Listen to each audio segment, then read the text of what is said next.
Hey everyone, I want to give you greetings from Kathmandu, Nepal. Right now we're a little bit outside of the city. The city is there in the background. I'm well into my month-long field trip that George has sent me on. I've been to different cities in India. I just spent a week in Bangladesh. Now we're in Nepal and tomorrow we're flying out to Delhi, which is our last stop. I'm here with three great friends that have joined me halfway through the trip.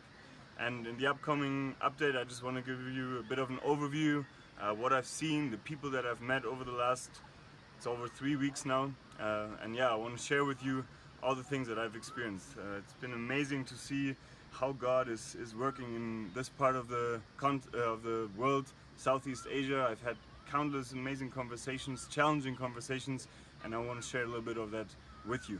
As always, I'd love to hear from you. I'd love to hear how you're doing, how I can be praying for you, and it would be great to just stay in touch. God bless you. Bye bye.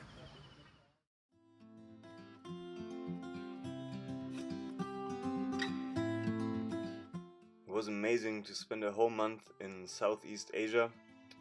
First, I started in India. I visited a total of 6 different cities, but I also spent some time in Bangladesh and Nepal. The trip started in Mumbai, a bustling city of over 20 million, where unfortunately most of my contacts fell through last minute, and that's how I ended up playing in a Bollywood movie, which was also a lot of fun. After a few days I went further south and flew to Hyderabad, where I also spent a few days. It was a very impressive time.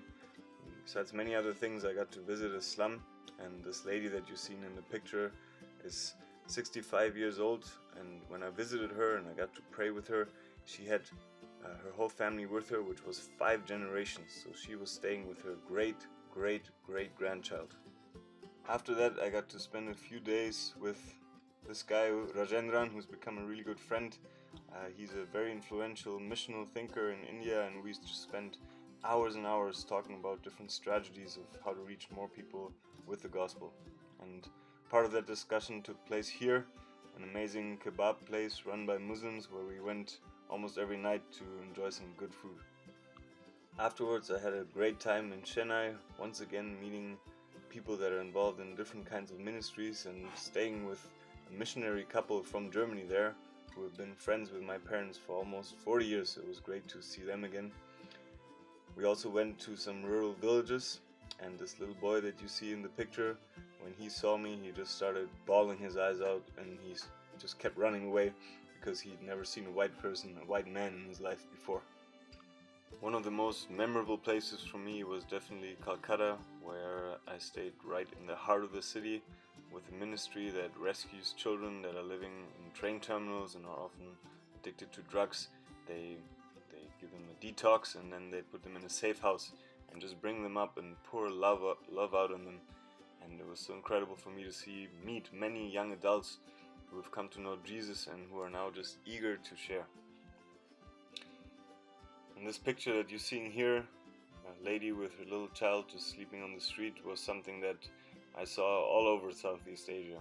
Poverty is still rampant. There's so many people that have nothing, and it was such a big challenge for me, someone growing up in the West and having so much, just asking God and thinking about what my responsibility is to respond to that. From Calcutta I flew over to Bangladesh and met up with 2 great friends from Canada, John Van Egmond and Jan.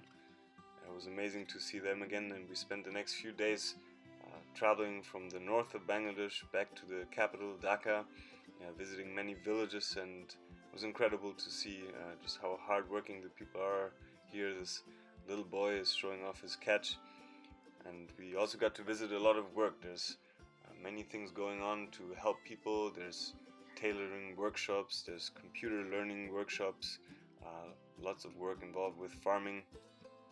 It's very encouraging to see. And on the last day in Dhaka we got to spend some time with friends who are also working there. We spent an afternoon with them, and in the evening we were invited at a minister's house to have dinner. John and Jan got to know this man on the airplane, and he was kind enough to invite us over, so we had an amazing dinner at this foreign minister's house.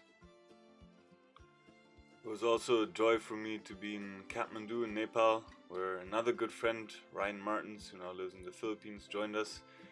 We again spent time meeting many people. We had a great guide, Lydia, who spent most of her days with us, showing us around.